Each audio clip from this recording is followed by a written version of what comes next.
శ్రీ సాయినాథాయ నమః. శ్రీ సాయి సచ్చరిత్రము 18, 19 అధ్యాయములు. హేమట్ పంతును బాబా ఎట్లు ఆమోదించి ఆశీర్వదించెను. సాఠే గారి కథ, దేశ్ముఖ్ గారి భార్య కథ, సద్విచారములను ప్రోత్సహించి సాక్షాత్కారమునకు దారి చూపుట, ఉపదేశములో వైవిధ్యము, నిందగూర్చి బోధ, కష్టమునకు కూలి. గత 2 అధ్యాయములలో బ్రహ్మజ్ఞానమును అభిలషించి ఒక ధనికుని బాబా ఎట్లు ఆదరించెనో హేమట్ పంతు వర్ణించెను.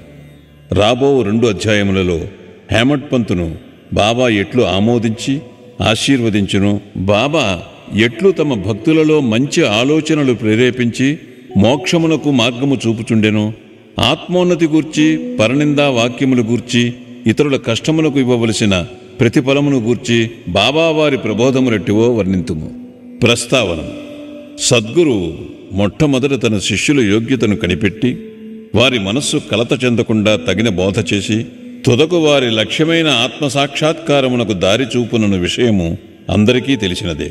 ఈ విషయములో సద్గురువు బోధించిన దానిని ఇతరులకు వెల్లడి చేయరాదని కొందరనిదరు. అట్లు గురువు బోధించిన దానిని వెల్లడి చేసినచో ఆ బోధలు నిష్ప్రయోజనములగునని వారి ఆలోచన. ఇది సరి అయినది కాదు. సద్గురువు వర్షాకాలపు మేఘము వంటివారు. వారు తమ అమృతతుల్యములైన బోధనలను పుష్కలముగా విశాల ప్రదేశములందు కురిపించెదరు. వానిని మనం అనుభవించి హృదయమునకు తృప్తికరముగా జీర్ణించుకుని పిమ్మట నిస్సంకోచముగా ఇతరుల మేలు కొరకు వెల్లడి చేయవలెను. ఇది వారు మన జాగ్రత్తావస్థలోనే కాక స్వప్నావస్థలో కూడా తెలియజేయ విషయములకు వర్తించను. తన స్వప్నమందుగరిన రామరక్షా స్తోత్రమును బుధ కౌశిక ఋషి ప్రచురించిన ఉదాహరణము నిచ్చట స్మరించవలను. ప్రేమగల తల్లి గుణమిచ్చు చేదైన ఔషధములను బిడ్డ మేలు కొరకే బలవంతముగా గొంతులోనికి త్రోయినట్లు ఆధ్యాత్మిక విషయములను బాబా తన భక్తులకు బోధించువారు. వారి మార్గము రహస్యమైనది కాదు, అది బహిరంగమైనది. వారి బోధలను అనుసరించిన భక్తుల ధ్యేయము నెరవేరడిది. సాయిబాబా వంటి సద్గురువులు మన జ్ఞాననేత్రములను తెరిపించి ఆత్మ యొక్క దైవీ సౌందర్యములను చూపి మన కోరికలను నెరవేర్చెదరు. ఇది జరిగిన పిమ్మట మన ఇంద్రియ విషయవాంఛలు నిష్క్రమించి వివేక వైరాగ్యములను జంట ఫలములు చేతికి వచ్చును. నిద్రలో కూడా ఆత్మజ్ఞానము మొలకెత్తును. సద్గురువుల సహవాసము చేసి వారిని సేవించి వారి ప్రేమను పొందినచో నిదంతయు మనకు లభించును. భక్తుల కోరికలు నెరవేర్చు భగవంతుడు మనకు తోడ్పడి మన కష్టములను బాధలను తొలగించి మనలను సంతోషపెట్టును. ఈ అభివృద్ధి పూర్తిగా సద్గురుని సహాయము వలననే జరుగును. సద్గురువును భగవంతుని వలె కొలువవలెను. కాబట్టి మనము సద్గురువును వెతకవలెను, వారి కథలను వినవలెను, వారి పాదములకు సాష్టాంగ నమస్కారము చేసి వారి సేవ చేయవలెను. ఇక ఈ అధ్యాయములోని ముఖ్య కథను ప్రారంభించదము. సాఠే. సాఠే అనున్నతుడు ఒకప్పుడు మిక్కిలి పలుకుబడి కలిగియుండెను. కాలాంతరమున వ్యాపారములో చాలా నష్టము పొందెను. అంతేకాక మరికొన్ని సమస్యలు అతనిని చీకాకుపరిచెను. అందుచేనతడు విచారగ్రస్తుడయ్యను, విరక్తి చెందెను. మనస్సు చెడి చెంచలమగుటుచే ఇల్లు విడిచి చాలా దూరము పోవాలననుకొనెను. మానవుడు సాధారణముగా భగవంతుని గూర్చి చింతించడు గాని కష్టములు, నష్టములు, దుఃఖములు చుట్టుకొనినప్పుడు భగవంతుని ధ్యానము చేసి విముక్తి పొందుటకు ప్రార్థించెను. వాని పాపకర్మలు ముగియవేళకు భగవంతుడు వానికొక యోగీశ్వరునితో కలుసుకొనుట సంభవింపచేయును. వారు తగిన సలహానిచ్చి వాని క్షేమమును చూచెదరు. సాఠే గారికి కూడా అట్టి అనుభవము కలిగెను. అతని స్నేహితులు షిరిడీకి వెళ్ళమని సలహా ఇచ్చిరి. అచ్చట సాయిబాబాను దర్శించి అనేక మంది శాంతి పొందుచుండిరి. వారి కోరికలు కూడా నెరవేరుచుండెను. సాఠే గారికి ఇది నచ్చెను. వెంటనే 1917వ సంవత్సరంలో షిరిడీకి వచ్చాను. అచ్చట శాశ్వత బ్రహ్మవలే స్వయం ప్రకాశుడై నిర్మలుడు శుద్ధ స్వరూపుడునగు సాయిబాబాను చూచిన వెంటనే అతనికి మనశ్చాంచల్యము తగ్గిపోయి శాంతి కలిగాను. వాని పూర్వజన్మ పుణ్యము వలన బాబా యొక్క పవిత్రమైన పాదసేవ లభించాను. అతడు గొప్ప మనోబలము గలవాడుకుటచే వెంటనే గురుచరిత్రము పారాయణము మొదలుపెట్టాను. 7 రోజులలో చరిత్ర చదువుట పూర్తి కాగానే బాబా ఆనాడు రాత్రి అతనికొక దృష్టాంతమును చూపాను. అది ఇట్లుండెను. బాబా గురుచరిత్రము చేతిలో పట్టుకొని దానిలోని విషయములను ఎదుట కూర్చున్న సాఠేకు బోధించుచున్నట్లు అతను దానిని శ్రద్ధగా వినుచున్నట్లు చూపాను. సాఠే నిద్ర నుంచి లేచిన వెంటనే కలను జ్ఞాపకముంచుకొనెను. మిగులు సంతోషించాను.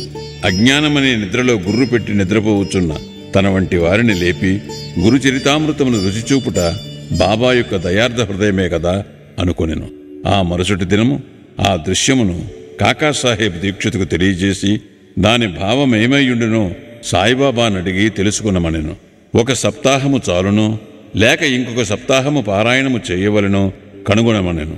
కాకాసాహెబ్ సమయము చూచి బాబాను ఇట్లడిగాను.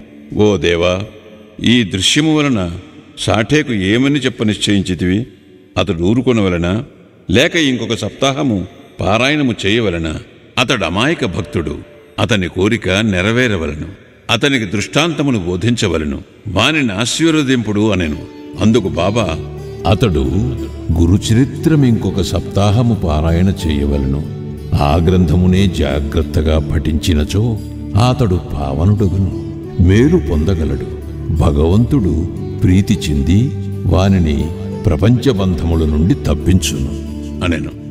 ఆ సమయమున హేమాడ్ పంత్ అచ్చట ఉండి బాబా కాళ్ళు నొత్తుచుండెను. బాబా పలుకులు విని అతడు తన మనస్సులో ఇట్లనుకొనెను. సాఠే 1 వారమే పారాయణ చేసి ఫలితమును పొందెనా?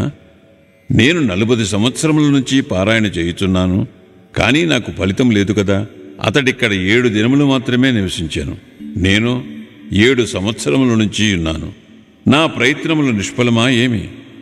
చాతకపక్షి మేఘము నుంచి పొడు నీటి బిందువునికై కనిపెట్టుకుని ఉన్నట్లు నేను కూడా బాబా తమ దయామృతమును నాపై వర్షించెదరని, వారి బోధనలచే నన్ను ఆశీర్వదించెదరని కనిపెట్టుకుని ఉన్నాను. ఈ ఆలోచన వాని మనస్సులో మెదిలిన వెంటనే బాబా దానిని గ్రహించెను. భక్తుల మనస్సులలో నుండి ఆలోచనలన్నీ బాబా గ్రహించెడివారు. అంతేకాక చెడ్డ ఆలోచనలను అణచుచు మంచి ఆలోచనలను ప్రోత్సహించువారు. హేమాడ్ పంత్ మనస్సును కనిపెట్టి బాబా వానిని వెంటనే లేపి శ్యామా వద్దకు పోయి అతని వద్ద 15 రూపాయలు దక్షిణ తీసుకుని అతనితో కొంతసేపు మాట్లాడిన పిమ్మట రమ్మనెను. బాబా మనస్సున కారుణ్యోదయమయ్యను. కాన వారిట్లా ఆజ్ఞాపించిరి. బాబా ఆజ్ఞను జవదాటగల వారెవరు? హేమాడ్ పంత్ వెంటనే మసీదు విడిచి శ్యామా గృహమునకు పోయాను. అప్పుడే అతడు స్నానము చేసి దోవది కట్టుకుని చుండెను. అతడు బయటకు వచ్చి హేమాడ్ పంతునిట్లడిగాను. మధ్యాహ్నహారతి సమయమందు మీరిక్కడ ఎలయున్నారు? మీరు మసీదు నుండి వచ్చిచున్నట్లున్నదే. మీరేల చిగాకుతో చంచలముగనున్నారు? మీరొంటరిగా వచ్చినారేలా? కొంతసేపు కూర్చొని విశ్రాంతి చెందుడు. నా పూజను ముగించుకుని వచ్చేదను. ఈలోగా తాంబూలము వేసుకునుడు. పిమ్మట ఆనందముగా కొంతసేపు కూర్చొని మాట్లాడుకునేదము. ఇట్లనుచూ అతడు లోనికి పోయాను. హేమాడ్ పంత్ ముందర వసారాలో కూర్చొనెను.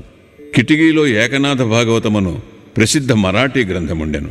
ఇది భాగవతములోని ఏకాదశ స్కంధమునకు ఏకనాథుడు రాసిన వ్యాఖ్యానము. సాయిబాబా సిఫార్సు చేయుటచే బాపు సాహెబ్ దీక్షిత్ శ్రీకృష్ణునకు అర్జునునకు జరిగిన సంభాషణ రూపమైన భగవద్గీత, దాని మరాఠీ వ్యాఖ్యానమైన భావార్థ దీపిక జ్ఞానేశ్వరి, శ్రీకృష్ణునకు అతని సేవకుడుకు ఉద్ధవునకు జరిగిన సంభాషణ రూపమైన ఏకనాథ భాగవతము మరియు భావార్థ రామాయణమును నిత్యము సిరిడీలో చదువుచుండేవారు. భక్తులు వచ్చి బాబాను ఏదైనా ప్రశ్నలు వేసినప్పుడు బాబా కొంతవరకు జవాబిచ్చి అటుపైన వారిని ఆ గ్రంథముల పారాయణమును వినుమని పంపుచుండెను. ఈ గ్రంథములే భాగవత ధర్మములోని ముఖ్య గ్రంథములు. భక్తులు బాబా ఆజ్ఞానుసారము ఆ సత్సంగములకు పోయి ఆ గ్రంథములు వినినప్పుడు వారి ప్రశ్నలకు సంతృప్తికరమైన సమాధానములు లభించుచుండెను. హేమాడ్ పంత్ కూడా నిత్యము ఏకనాథ భాగవతమును పారాయణము చేయువాడు. హేమాడ్ పంత్ ఆ దినము తాను నిత్యము చదువు గ్రంథభాగము పూర్తి చేయకయే కొందరు భక్తులతో కలిసి మసీదుకు పోయాను. శ్యామ ఇంటి కిటికీలోనున్న ఏకనాథ భాగవతము తీయగా తానానాడు పూర్తి చేయని భాగము వద్దనే పుస్తకము తెరుచుకొనెను. తన నిత్యపారాయణము పూర్తి చేయుటకే కాబోలు బాబా తన నచ్చటకు పంపినని హేమాడ్ పంత్ అనుకునెను. వెంటనే తన నిత్యపారాయణమును పూర్తి చేశాను. పిమ్మట శ్యామ తన పూజను ముగించి బయటికి వచ్చాను. వారిరువురికి ఈ దిగువ సంభాషణ జరిగాను. హేమాడ్ పంత్: నేను బాబా వద్ద నుండి ఒక కబురు తీసుకుని వచ్చినాను. బాబా నీ వద్ద నుండి 15 రూపాయలు దక్షిణ తీసుకుని రమ్మని నన్ను ఆజ్ఞాపించి ఉన్నారు. అంతేకాదు, కొంతసేపు నీతో కూర్చుని మాట్లాడిన పిమ్మట మసీదుకు రమ్మని చెప్పిరి.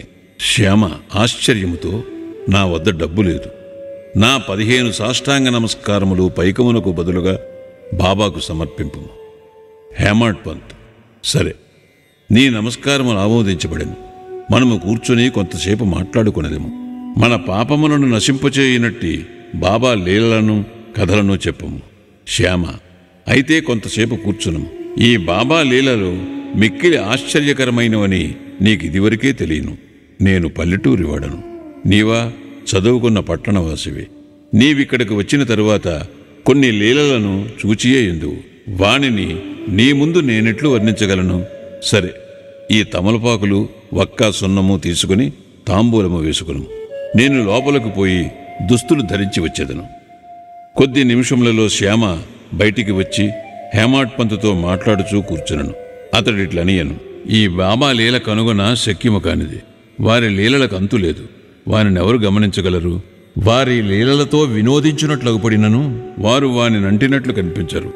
మా వంటి జానపదులకు ఏమి తెలియను? బాబాయే ఈ కథలను ఎందుకు చెప్పరాదు? మీ వంటి పండితులను నా వంటి పామురుని వద్దకు ఏల పంపుచున్నారు. వారి మార్గములు ఊహింపరానివి. అవి మానవుని చేష్టలు కావని చెప్పగలను. ఈ ఉపోద్ఘాతముతో శ్యామ ఇట్లా నేను నాకొక కథ జ్ఞాపకమునకు వచ్చుచున్నది. అది నీకు చెప్పేదను. నాకది స్వయంగా తెలియను. భక్తుడెంత మనోనిశ్చయముతో పట్టుదలతో నుండునో బాబా అంత త్వరగా వానికి సహాయపడును. ఒక్కొక్కప్పుడు బాబా భక్తులను కఠిన పరీక్ష చేసిన పిమ్మట వారికి ఉపదేశమునిచ్చును. ఇచ్చట ఉపదేశమనగా నిర్దేశము. ఉపదేశమున మాట విన్నతోడనే హేమాడ్ పంత్ మనస్సులో ఒక స్మృతి తళుక్కుమనను. వెంటనే సాటే గారి గురుచరిత్ర పారాయణము జ్ఞప్తిగా వచ్చాను. తన మనస్సులకు శాంతి కలిగించు నిమిత్తము బాబా తన నచ్చటకు పంపియుండుననుకొనెను. అయినప్పటికీ ఈ భావం నడుచుకుని శ్యామా చెప్పు కథ వినుటకు సిద్ధపడెను. ఆ కథలన్నయు బాబాకు తన భక్తులందెట్టి దయాదాక్షిణ్యములు కలవో తెలుపును. వానిని వినగా హేమాడ్ పంతుకు ఒక విధమైన సంతోషము కలిగాను. శ్యామ ఈ దిగువ కథను చెప్పదొడంగాను. శ్రీమతి రాధాబాయి దేశ్ముఖ్. రాధాబాయి అను ఒక ముసలమ్మయుండెను. ఆమె కాశాబా దేశ్ముఖ్ గారి తల్లి. బాబా ప్రఖ్యాతి విని ఆమె సంగమనేరు గ్రామ ప్రజలతో కలిసి షిరిడీకి వచ్చాను. బాబాను దర్శించి మిక్కిలి తృప్తి చెందాను. ఆమె బాబాను గాఢముగా ప్రేమించాను. బాబాను తన గురువుగా చేసుకుని ఏదైనా ఉపదేశమును పొందవలనని మనోనిశ్చయము చేసుకునేను. ఆమెకు ఇంకేమీ తెలియకుండాను. బాబా ఆమె సంకల్పమును ఆమోదించక తనకు మంత్రోపదేశము చేయనిచో ఉపవాసముండి చచ్చెదనని మనోనిశ్చయము చేసుకునను. ఆమె తన బసలోనే ఉండి భోజనము నీరు మానివేశెను. అట్లు 3 రోజులు గడిచెను. ఆమె పట్టుదలకు శ్యామ భయపడి ఆమె పక్షమున బాబాతో ఇట్లంటిని, దేవా, మీరేమి ప్రారంభించితిరి? నీవనేక మందినిచ్చటకు ఈడ్చెదవు. ఆ ముదుసలని నీ వెరుగియే ఎందువు. ఆమె మిక్కిలి పట్టుదలగలది. ఆమె నీపైన ఆధారపడి ఉన్నది. ఆమె చచ్చు వరకు ఉపవసింప నిశ్చయించుకుని ఉన్నది. నీవు ఆమెను అనుగ్రహించి ఉపదేశమిచ్చినంత వరకు ఆమె తన నిరాహార దీక్షను మానదు. ఆమెకేమైనా హాని జరిగినచో ప్రజలు నిన్నే నిందింతురు. నీవు తగిన ఆదేశం ఇవ్వకపోవటచే ఆమె చచ్చినదని లోకులనిదరు. కాబట్టి ఆమెను కరుణించుము, ఆశీర్వదించుము, ఆమెకు తగిన దారి చూపుము. ఆమె మనోనిశ్చయము చూచి బాబా ఆమెను పిలిపించి ఈ క్రింది విధముగా బోధించాను. ఓ తల్లి, అనవసరమైన యాతనకేల పాట్పడి చావును కోరుచున్నావు. నీవు నిజముగా నా తల్లివి. నేను నీ బిడ్డను. నా యందు కనికరించి నేను చెప్పునది పూర్తిగా వినుము. నీకు నా వృత్తాంతమును చెప్పెదను.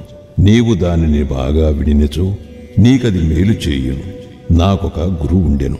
వారు గొప్ప యోగీశ్వరులు, మిక్కిలి దయార్ద్ర హృదయులు. వారికి చాలా కాలము శుశ్రూష చేసి తిని, కాని నా చెవులో వారు ఏ మంత్రమూ నొదలేదు. నాకు వారిని వదలుపోవు తలంపే లేకుండెను. నేను వారితోనే ఉండుటకు, వారి సేవ చేయుటకు, వారి వద్ద కొన్ని ఉపదేశములను గ్రహించుటకు నిశ్చయించుకుంటుని. కాని వారి మార్గము వారిది. వారు నా తల కొరిగించిరి. నా నుండి 2 పైసలు దక్షిణ ఎడిగిరి. నేను దానిని వెంటనే వారికి సమర్పించి తిని, మీ గురువుగారు పూర్ణకాములైనచో వారు మిమ్ములను దక్షిణ అడుగునేలా, వారు నిష్కాములని ఎట్లనిపించుకుందురు అని నీవు అడగవచ్చును. దానికి సమాధానము సూటిగా చెప్పగలను. వారు డబ్బును లక్ష్యపెట్టేవారు కారు. ధనముతో వారు చేయునదేమున్నది? వారు కోరిన 2 కాసులలో ఒకటి నిష్ఠ, రెండవది సంతోష స్థైర్యములతో కూడిన ఓరిమి. నేనీ రెంటినీ వారికి అర్పించి తిని వారు ప్రసన్నులైరి. నా గురువును అట్లు 12 సంవత్సరములు సేవించి తిని వారే నన్ను పెంచి పోషించిరి. భోజనమునకు గాని వస్త్రములకు గాని నాకు లోటు లేకుండెను. వారు పరిపూర్ణులు. వారు ప్రేమావతారమని చెప్పవచ్చును. ఆ ప్రేమను నేనెట్లు వర్ణించగలను? వారు నన్ను మిక్కిలి ప్రేమించెడివారు. ఆ విధమైన గురువే ఉండరు. నిరంతర ధ్యానములో ఉన్న వారిని తదేకముగా చూచుచుండెడివాడను. మేమిద్దరము ఆనందములో మునిగెడివారము. రాత్రింబవళ్ళు నిద్రాహారములు లేక నేను వారి వైపు దృష్టిని నిగడ్చి తిని వారిని చూడనిచో నాకు శాంతి లేకుండెను. వారి ధ్యానము, వారి సేవ తప్ప నాకింకొకటి లేకుండెను. వారే నా ఆశ్రయం. నా మనస్సు ఎల్లప్పుడూ వారి యందే నాటుకుని ఉండెడిది. ఇదియే వారడిగిన దక్షిణలో 1 పైసా. సబూరి అనున్నది 2వ పైసా. నేను మిక్కిలి సంతోషముతో చాలా కాలము కనిపెట్టుకుని వారి సేవ చేసి తిని. ఈ ప్రపంచమనే సాగరమును సబూరి అను ఓడ నిన్ను సురక్షితముగా దాటించును. సబూరి అనున్నది అత్యంత ఉత్తమ లక్షణము. అది పాపములన్నిటినీ తొలగించును, కష్టములను పారద్రోలును, అనేక విధముల అవాంతరములను తొలగించి భయమును పారద్రోలును, తుదకు జయమును కలుగజేయును. సబూరి అనున్నది సుగుణములకు గని, మంచి ఆలోచనకు తోడు వంటిది. నిష్ఠ, సబూరి అనునవి అన్యోన్యమైన అక్కచెల్లండ్ర వంటివి. నా గురువు నా నుండి ఇతరమేమీయూ ఆశించి ఉండలేదు. వారు నన్ను ఉపేక్షింపక సర్వకాల సర్వావస్థలయందు కాపాడుచుండెడివారు. నేను వారితో కలిసి ఉండెడివాడను. ఒక్కొక్కప్పుడు వారిని విడిచియుండినను వారి ప్రేమకు ఎన్నడూనూ లోటు కలుగలేదు. వారు తమ దృష్టి చేతనే నన్ను కాపాడుచుండెడివారు. తాబేలు తన పిల్లలను కేవలము తన దృష్టితో పెంచునట్లు నన్ను కూడా మా గురువు తమ దృష్టితో పోషించుచుండెడివారు. తల్లి తాబేలు 1 ఒడ్డున ఉండును, బిడ్డ తాబేలు 2వ ఒడ్డున ఉండును. తల్లి తాబేలు పిల్ల తాబేలుకు ఆహారము పెట్టుట గాని పాలిచ్చుట కాని చేయదు. తల్లి తన పిల్లలపై తన దృష్టిని పోనిచ్చును. పిల్లలెదిగి పెద్దవి అగును. అటులనే మా గురువు కూడా తమ దృష్టిని నా యందు నిలిపి నన్ను ప్రేమతో కాపాడిరి. ఓ తల్లి, నా గురువు నాకు మంత్రమేమీ ఉపదేశించలేదు. అటువంటప్పుడు నేను నీ చెవిలో మంత్రమెట్లు ఊదగలను? గురువు యొక్క ప్రేమమయమైన తావేలు చూపే మనకు సంతోషమునిచ్చునని జ్ఞాపకముంచుకునుము. మంత్రము గాని ఉపదేశము గాని ఎవ్వరి వద్ద నుండి గాని పొందుటకు యత్నించకము. నీ ఆలోచనలు, నీవు చేయు పనులు నా కొరకే వినియోగించుము. నీవు తప్పక పరమార్థమును పొందెదవు. నా వైపు సంపూర్ణ హృదయముతో చూడుము. నేను నీ వైపు అట్లనే చూచెదను. ఈ మసీదులో కూర్చుని నేను నిజమునే చెప్పెదను.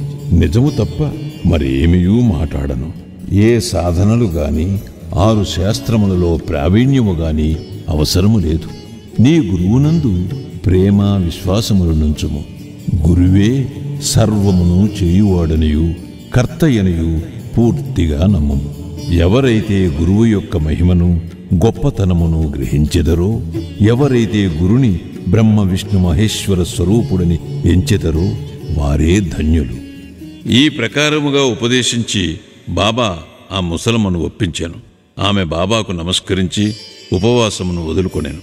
ఈ కథను జాగ్రత్తగాను శ్రద్ధగాను విని దాని ప్రాముఖ్యమును సందర్భమును గుర్తించి హేమాడ్ పంతు మిక్కిలి ఆశ్చర్యపడెను. ఈ ఆశ్చర్యకరమైన బాబా లీలను చూచి అతను ఆపాదమస్తకము పులకరించాను. సంతోషముతో నుప్పొంగాను. గొంతుగా ఆరిపోయాను. ఒక్క మాటైనా మాట్లాడుటకు చేత కాకుండెను. శ్యామ అతనిని ఈ స్థితిలో చూచి, ఏమి జరిగినది? ఎలా ఊరుకున్నావు? అట్టి బాబా లీలలు నీకెన్ని వర్ణింపవలను అని అడిగాను. అదే సమయమందు మసీదులో గంట మ్రోగాను. మధ్యాహ్న హారతి పూజ ప్రారంభమయ్యరని గ్రహించిరి. కనుక శ్యామ, హేమంత్ పంతులిద్దరూ మసీదుకు త్వరగా పోయిరి. బాపూసాహెబ్ జోగు అప్పుడే హారతి ప్రారంభించాను. స్త్రీలు మసీదు నిండిరి. దిగువ ఖాళీ జాగాలో పురుషులు నిండిరి. అందరూ బాజా భజంత్రీలతో ఒకే వరుసతో హారతి పాడుచుండిరి. బాబాకు కుడివైపు శ్యామ, ముందర హేమంత్ పంతు కూర్చున్నది. వారిని చూచి బాబా హేమంత్ పంతును శ్యామ ఇచ్చిన దక్షిణ ఇమ్మనెను. శ్యామ రూపాయలకు బదులు నమస్కారములు ఇచ్చిననియు, శ్యామ ప్రత్యక్షముగా గలడు గనుక అడగవచ్చుననెను. బాబా ఇట్లనెను, సరే, మీరిద్దరూ కొంతసేపు మాట్లాడుకుంటిరా? అట్లయినచో మీరేమి మాట్లాడుకునినారో చెప్పుము. గంటల చప్పుడును, మధ్యల శబ్దమును, పాటల ధ్వనిని లెక్కింపక హేమంత్ పంతు బాబాకు జరిగినదంతయు చెప్పుటకు ఆతురతపడెను. తాము ముచ్చటించినదంతయు తనకు చాలా ఆనందము కలుగుజేసినదనియు, ముఖ్యముగా ముసలమ్మ కథ మిక్కిలి ఆశ్చర్యము కలుగుజేసినదనియు, దానిని విని బాబా లీలలు అగోచరములని తెలుసుకుంటుననియు, ఆ కథ రూపముతో తన్ను బాబా ఆశీర్వదించిరని హేమంత్ పంతు చెప్పాను. అప్పుడు బాబా, కథ చాలా అద్భుతమైనది. నీవిటిలో ఆనందించితివి? నాకా విషయమై వివరములన్నీ చెప్పుము. అప్పుడు హేమంత్ పంత్ తానింతకు ముందు విన్న కథను పూర్తిగా బాబాకు వినిపించి, అది తన మనమునందు శాశ్వత ప్రభావమును కలిగించినదని చెప్పాను. ఇది విని బాబా మిగుల సంతసించెను. ఆ కథ నీకు నచ్చినదా? దాని ప్రాముఖ్యమును నీవు గుర్తించితివా అని బాబా హేమంత్ పంతును అడిగాను. అవును బాబా, నా మనశ్చాంచల్యము నిష్క్రమించినది. నాకు నిజమైన శాంతి, విశ్రాంతి కలిగినది. సత్యమార్గమును కనుగొనగలిగితిని అని హేమంత్ పంతు బదులిచ్చాను. బాబా ఇట్లు చెప్పాను, నా పద్ధతి మిక్కిలి విశిష్టమైనది. ఈ ఒక్క కథను జ్ఞప్తి యందుంచుకును. అది మిక్కిలి ఉపయోగించును. ఆత్మసాక్షాత్కారమునకు ధ్యానము అవసరం. దానిని అలవరచుకున్నచో వృత్తులన్నీ శాంతించును. కోరికలన్నీ విడిచి నిష్కామివై నీవు సమస్త జీవరాశియందు గల భగవంతుని ధ్యానింపుము. మనస్సు ఏకాగ్రమైనచో లక్ష్యము నెరవేరును. సదా నా నిరాకార స్వభావమును ధ్యానింపుము. అదియే జ్ఞానస్వరూపము, చైతన్యము, ఆనందము. మీరిది చేయలేనిచో రాత్రింబగళ్ళు మీరు చూచుచున్న నా ఈ ఆకారమును ధ్యానింపుడు. అట్లు కొన్నాళ్లు చెయ్యగా మీ వృత్తులు కేంద్రీకృతముగును. ధ్యాత, ధ్యానము, ధ్యేయము అను మూడింటికి గల భేదము పోయి ధ్యానించువాడు చైతన్యముతో ఐక్యమై బ్రహ్మముతో అభిన్నమగును. తల్లి తాబేలు నదికి ఒక ఒడ్డున ఉండును, దాని పిల్లలు ఇంకొక ఒడ్డున ఉండును. తల్లివానికి పాలిచ్చుట కాని పొదుగుకొనుట కాని చెయ్యదు. దాని చూపు మాత్రమే వానికి జీవశక్తినిచ్చుచున్నది. చిన్న తాబేళ్లు ఏమీ చెయ్యక తల్లిని జ్ఞాపకముంచుకును. తల్లి తాబేలు చూపు చిన్నవానికి అమృతధార వలె పనిచేయును. అదియే వాని బ్రతుకునకు, సంతోషమునకు ఆధారము. గురువుకు శిష్యునకు గల సంబంధము కూడా ఇట్టిదే. బాబా ఈ మాటలు పూర్తి చేసేసరికి హారతి పూర్తయ్యాను. అందరూ శ్రీ సచ్చిదానంద సద్గురు సాయినాథ్ మహారాజ్ కి జై అని జై జయధ్వానములు చేసేది. ఓ ప్రియ పాఠకులారా, ఈ సమయమందు మనము కూడా మసీదులోని జనసమూహముతో కలిసి ఉన్నట్లు భావించి మనము కూడా ఆ జై జయధ్వనులలో పాల్గొందాము. హారతి పూర్తిగానే ప్రసాదము పంచిపెట్టిరి. బాబాకు నమస్కరించి బాపూసాహెబ్ జోగ్ బాబా చేతిలో కలకండ ముక్కను పెట్టాను. బాబా తానినంతను హేమంత్ పంతు చేతిలో పెట్టి ఇట్లనెను, ఈ కథను నీవు మనసుకు పట్టించుకుని జ్ఞప్తి యందుంచుకునినచో నీ స్థితి కలకండవలే తీయగా నుండును. నీ కోరికలన్నీ నెరవేరును. నీవు సుఖముగా నుందువు.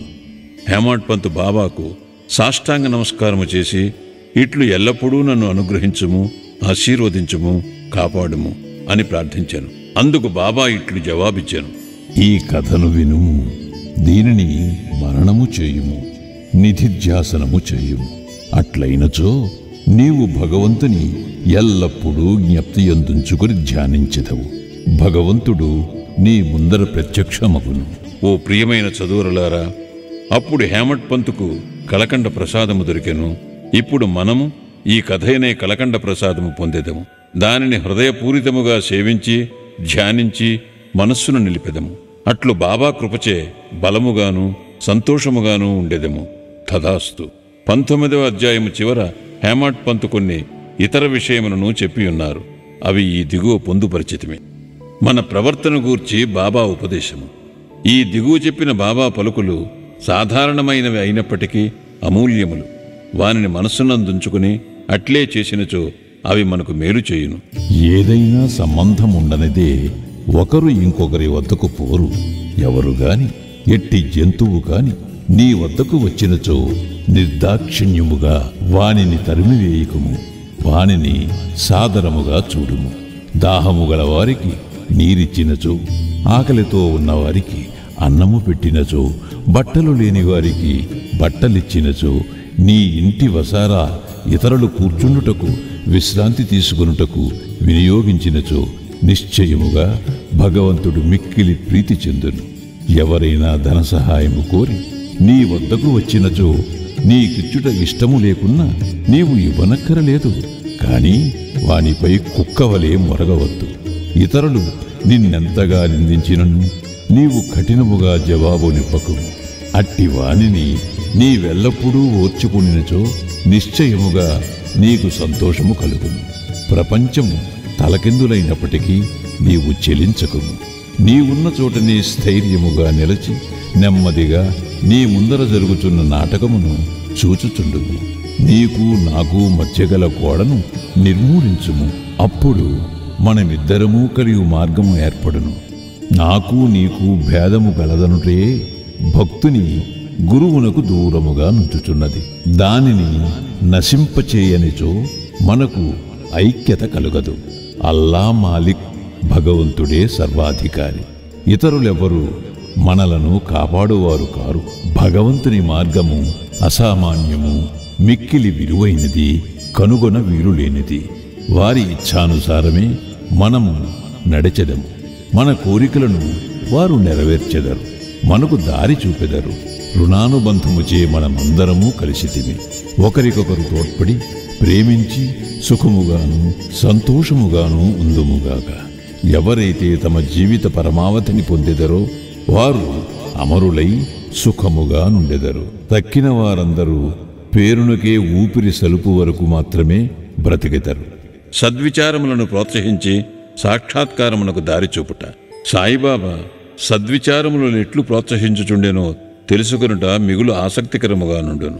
భక్తి ప్రేమలతో వారికి సర్వస్వ శరణాగతి చేసినచో వారు నీకెట్లు పదే పదే సహాయపడదరో తెలియను.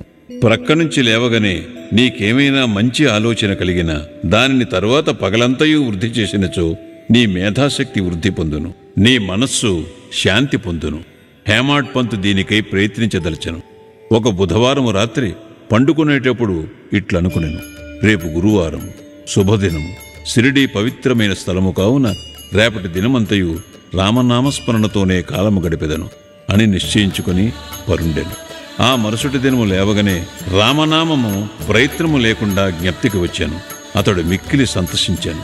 కాలకృత్యములు తీర్చుకుని పిమ్మట బాబాను చూచుటకు పువ్వులను తీసుకుని పోయాను. దీక్షితువాడ విడిచి బూటీవాడ దాటుచుండగా ఒక చక్కని పాట వినపడెను. ఔరంగాబాదు నుంచి వచ్చిన వాడొకడు మసీదులో బాబా ముందర పాడుచుండెను. అది ఏకనాథ్ మహారాజు రచించిన గురు కృపాంజనపాయు మేరే భాయి అనున్నది. గురువు కృపయను అంజనము లభించెను. దాని మూలమున తన కండ్లు తెరువబడిననియు దానిచే తాను శ్రీరాముని లోన బయట నిద్రావస్థలోనూ జాగ్రత్తావస్థలోనూ స్వప్నావస్థలోనూ అన్ని చోట్లను చూచితనని చెప్పెడు పాట యతే. అనేక పాటలుండగా బాబా భక్తుడగు ఔరంగాబాదు నివాసి ఈ పాట నేలపాడెను. ఇది సందర్భానుసారముగా బాబా చేసిన ఏర్పాటు కాదా? హేమాడ్ పంత్ ఆనాడంతయు రామనామస్మరణచే కాలము గడుపు నెంచినవాడు కావున అతని మనోనిశ్చయమును దృఢపరచుటకై బాబా ఈ పాటను పాడించియుండును. రామనామస్మరణ ఫలితము గూర్చి మహాత్ములందరిది ఒకే భావము. అది భక్తుల కోరికలు నెరవేర్చి వారిని కష్టముల నుండి కాపాడును. ఉపదేశములో వైవిధ్యము, నిందగూర్చి బోధ. శ్రీ సాయి బోధనకు ప్రత్యేక స్థలము గాని ప్రత్యేక సమయము గాని అక్కరలేదు. సందర్భ అవసరములను బట్టి వారి ప్రబోధము నిరంతరము జరుగుచుండెను. ఒకనాడు ఒక భక్తుడు ఇంకొక భక్తుని గూర్చి పరోక్షముగా ఇతరుల ముందు నిందించుచుండెను. ఒప్పులు విడిచి భక్త సోదరుడు చేసిన తప్పులనే ఎన్నుచుండెను. మిక్కిలి హీనమైన అతని దూషణలు విన్నవారు విసిగిరి.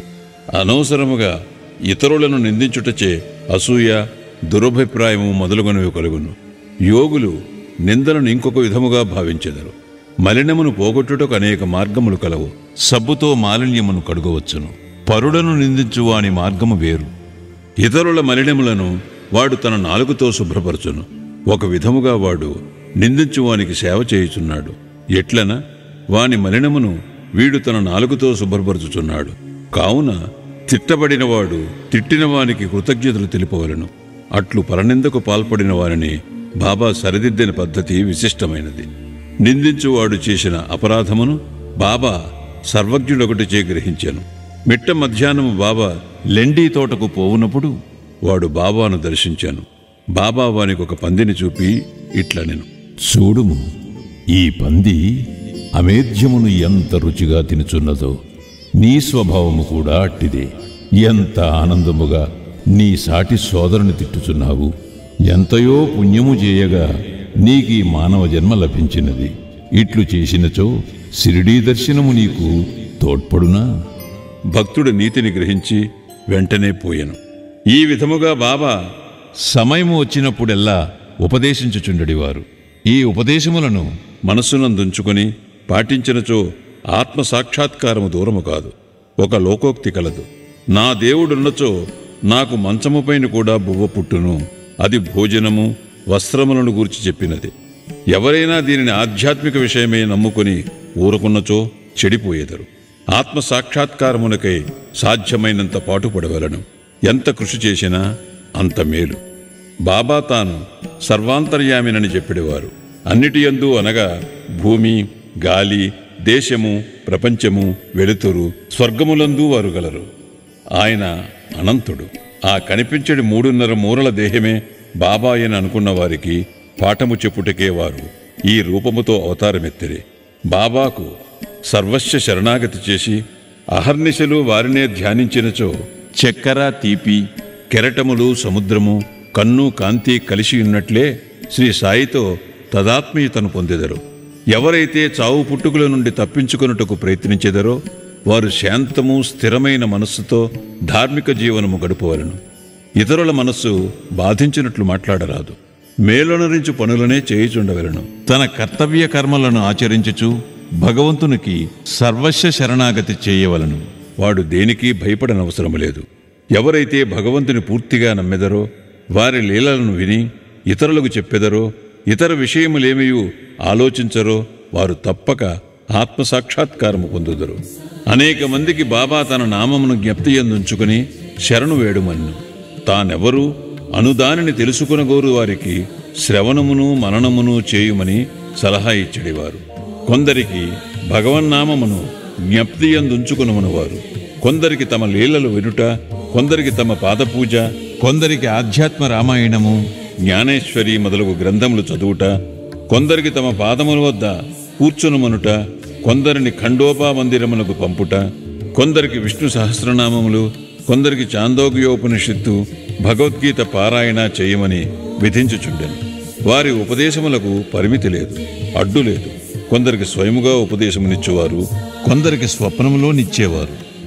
ఒక త్రాగుబోతుకు స్వప్నములో కనిపించి ఛాతీపైన కూర్చుని అదుముచు ఇక ఎన్నడూ త్రాగనని అతడు వాగ్దానము చేసిన పిమ్మట వదిలేరి. కొందరికి స్వప్నములో గురుబ్రహ్మాది మంత్రార్థములు బోధించిరి. ఒకడు హఠయోగము చేయుచుండగా దానిని మానుమనిది. వారి మార్గములను చెప్పుట కలవి కాదు. ప్రపంచ విషయములలో తమ ఆచరణలే ఉదాహరణముగా బోధించువారు. అట్టి వానిలో ఒకటి పనికి తగిన ప్రతిఫలం. బాబా ఒకనాడు మిట్ట మధ్యాహ్నం రాధాకృష్ణమాయి ఇంటి సమీపమునకు వచ్చి నిచ్చెన తీసుకొని రమ్ము అనెను. ఒకడు పోయి దానిని తెచ్చి ఇంటికి చేరవేశాను. బాబా వామన్ గోండ్కర్ ఇంటి పైకప్పు ఎక్కి రాధాకృష్ణమాయి ఇంటి పైకప్పును దాటి ఇంకొక ప్రక్క దిగాను. బాబా అభిప్రాయమేమో ఎవరికీ తెలియలేదు. రాధాకృష్ణమాయి మలేరియా జ్వరముతో నుండెను. ఆమె జ్వరమును తొలగించుటకే బాబా ఇట్లు చేసియుండునని అనుకొనిరి. దిగిన వెంటనే నిచ్చెన తెచ్చిన వానికి బాబా 2 రూపాయలు ఇచ్చెను. నిచ్చెన తెచ్చినంత మాత్రమున వానికి 2 రూపాయలు ఎలా ఇవ్వవలనని బాబాను ఎవడో ధైర్యము చేసి ప్రశ్నించెను. ఒకరి కష్టము ఇంకొకరుంచుకొనరాదు. కష్టపడి వాని కూలి సరిగాను దాతృత్వముతోనూ ధారాళముగా నివ్వవలనని బాబా చెప్పాను. బాబా సలహా ప్రకారము ప్రవర్తించినచో కూలివాడు సరిగా పనిచేయును. పని చేయించేవాడు, పని చేసేవారులు కూడా సుఖపడదరు. సమ్మెలకు తావుండదు. మదుపు పెట్టువానికి, కష్టపడి కూలి చేయువాండ్రకు మనస్పర్ధలుండవు. 18, 19 అధ్యాయములు సంపూర్ణము. సద్గురు శ్రీ సాయినాథార్పణమస్తు. శుభం భవతు.